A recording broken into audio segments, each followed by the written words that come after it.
Hello students, आपके अपने YouTube channel easy science पर एक बार फिर स्वागत है। आज की इस वीडियो में हम लोग शुरू कर रहे हैं विज्ञान का तीसरा खंड जीव विज्ञान। और जीव विज्ञान के इस पहले अध्याय की पहली वीडियो में हम लोग पढ़ेंगे सजीव और निर्जीव में अंतर, अर्थात वे मानदंड जिनके आधार पर हम तय कर सकते हैं कि कोई वस्तु सजीव है या निर्जीव। इसके अलावा हम आपके लिए बताएंगे कि जैव प्रक्रम होता क्या है। तो चलिए बिना देर किए शुरू करते हैं आज की इस वीडियो को।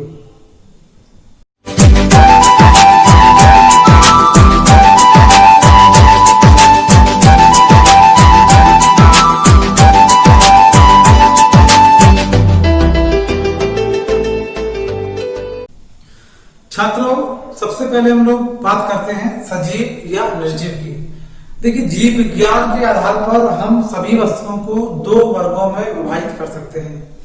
नंबर 1 सजीव, नंबर 2 निर्जीव। अब सजीव और निर्जीव वस्तु कौन सी है कौन सी नहीं, इसके लिए कुछ विशेषता है। सजीवों में कुछ ऐसी विशेषताएं होती हैं जिनके आधार पर हम कह सकते हैं कि यह वस्तु जीवित है या सजीव है। ये विशेषताएं मुख्य रूप से दो प्रकार की हो सकती हैं।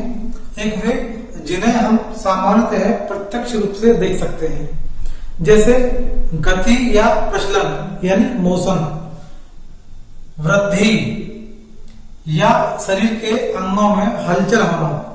इन सभी क्रियाओं को हम प्रत्यक्ष रूप से देख सकते हैं और ये सभी क्रियाएं सजीवों में होती हैं। इन क्रियाओं के आधार पर ही सभी वस्तुओं को हम सजीव नहीं कह सकते, क्योंकि किसी भी गाड़ी में भी गति होती है, जैसे ट्रेन, बस, मोटरसाइकिल। लेकिन इस गति के आधार पर हम नहीं कह सकते कि ये सभी सजीव हैं। इसी प्रकार जो हलचल है वह रोबोट में भी हो सकती है। रोबोट एक मशीन है जो निर्जीव होती है, लेकिन कुछ हलचल रोबोट में इंसानों की भांति ही होती है। तो इस प्रकार इन विशेषताओं के आधार पर हम नहीं कह सकते कि कोई वस्तु सजीव है या निर्जीव। हाँ, सजीवों में ये सभी विशेषताएं अवश्य होती हैं। इसके अलावा कुछ अन्य महत्वपूर्ण विशेषताएं भी होती हैं जो केवल सजीवों में ही होती हैं, जैसे श्वसन, पोषण, परिसंचरण, उत्सर्जन, प्रजनन, नियंत्रण इत्यादि। ये विशेषताएं प्रत्यक्ष रूप से हमको दिखाई नहीं देती। श्वसन, पोषण या परिसंचरण हमारे शरीर में निरंतर चलता रहता है, लेकिन इन क्रियाओं का खुद हमें भी आभास नहीं होता। इसी प्रकार देखिए, कुछ ऐसे आर्टिफिशियल यानी कृत्रिम पौधे आते हैं, गमले आते हैं, जो देखने में हमको बिल्कुल वास्तविक लगते हैं। वे वास्तविक नहीं होते। उन पौधों में न तो श्वसन क्रिया होती है, न ही पोषण होता है। पोषण मतलब वो अपना भोजन तैयार नहीं करते, और न ही उन कृत्रिम पौधों में कोई वृद्धि होती है, न ही कोई मूवमेंट या हलचल या गति होती है। तो देखने में कृत्रिम पौधा बिल्कुल वास्तविक जैसा लगता है, लेकिन इस कृत्रिम पौधे में श्वसन, पोषण, परिसंचरण, उत्सर्जन, प्रजनन जैसी कोई भी क्रिया नहीं होती। इसलिए ये कृत्रिम पौधा निर्जीव है, सजीव नहीं। सजीव वस्तु चाहे कोई जीवित जीव हो या कोई जीवित पौधा, यानी चाहे जंतु हो या पौधे, उन सभी में ये क्रियाएं अवश्य होती हैं।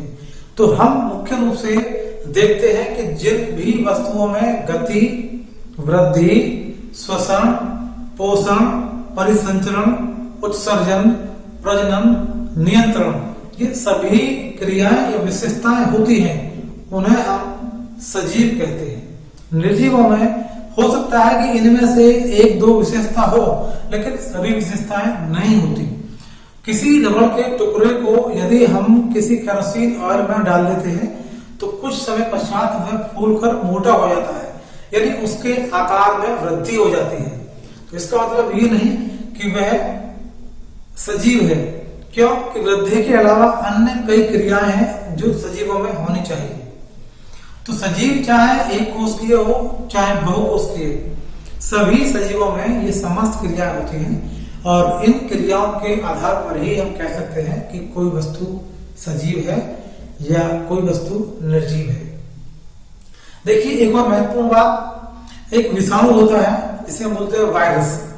वायरस जब स्वतंत्र होता है, वायुमंडल में होता है या कहीं होता है, तो वह बिल्कुल निर्जीव होता है।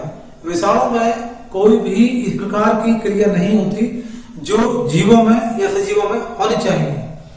जैसे ही ये विषाणु किसी सजीव में चला जाता है, किसी सजीव के शरीर में चला जाता है, प्रवेश कर जाता है, तब यह सक्रिय हो जाता है और तब इस विषाणु में वे क्रियाएं होने लगती हैं जो सजीवों में होती हैं। तो इस प्रकार ये एक विवाद का विषय है कि विषाणु सजीव है या निर्जीव। विषाणु यदि किसी सजीव से बाहर होता है तो वह पूर्ण रूप से निर्जीव होता है, और जब किसी सजीव में प्रवेश कर जाता है, किसी सजीव के शरीर को प्राप्त कर लेता है, तो वह सक्रिय होकर के सजीवों की भांति व्यवहार करता है।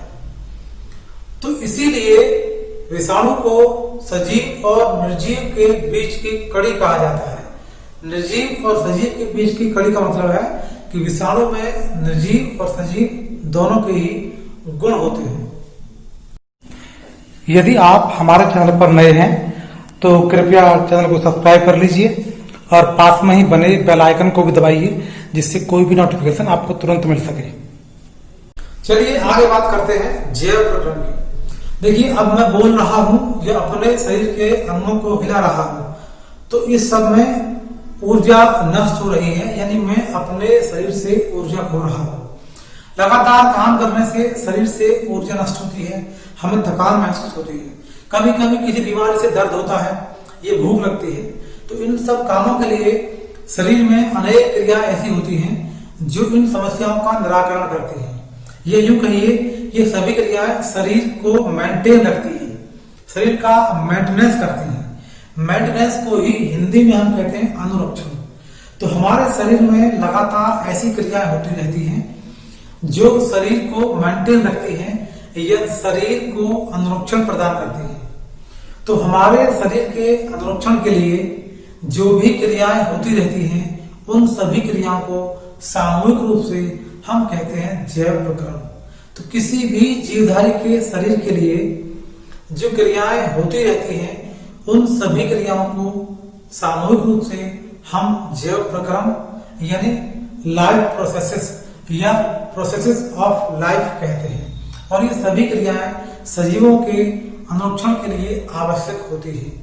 ये क्रियाएं होती है श्वसन, पोषण, परिसंचरण, उत्सर्जन, प्रजनन, नियंत्रण इत्यादि। इन सभी क्रियाओं को अगली वीडियो में हम लोग क्रमवार विस्तार पूर्वक पढ़ेंगे। देखिए, ये जो भी जितनी क्रियाएं हैं जो सजीवों में होती हैं, वो सभी आणविक गतियों पर आधारित हैं। हम जानते हैं कि हमारा शरीर कोशिकाओं से मिलकर बना होता है। शरीर चाहे किसी का भी हो, शरीर की इकाई कोशिका होती है, जिसे हम सेल कहते हैं। तो अगर हम बात करें सेल की, तो इसमें भी कई भाग होते हैं, जैसे माइटोकॉन्ड्रिया, डीएनए। डीएनए को अगर देखा जाए तो बहुत सूक्ष्म संरचना होती है, धागे जैसे। ये संरचना कई अणुओं से मिलकर बनी होती है। तो इस प्रकार हम कह सकते हैं कि कोशिका का भी आधार आणविक संरचना है, यानी कोशिका में जितनी भी क्रियाएं होती हैं वे सभी अणुओं की गतिशीलता के कारण होती हैं। तो यदि हम मूल रूप से जाएं तो हमारा जो शरीर है वो अंग तंत्रों से मिलकर बनता है। अंग तंत्र अंगों से मिलकर बनते हैं, और जो अंग हैं वो ऊतकों से मिलकर बने होते हैं, यानी टिश्यूज से।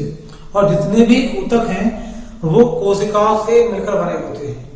तो मूल रूप से देखा जाए तो शरीर की जो न्यूनतम इकाई है, वो कोशिका है।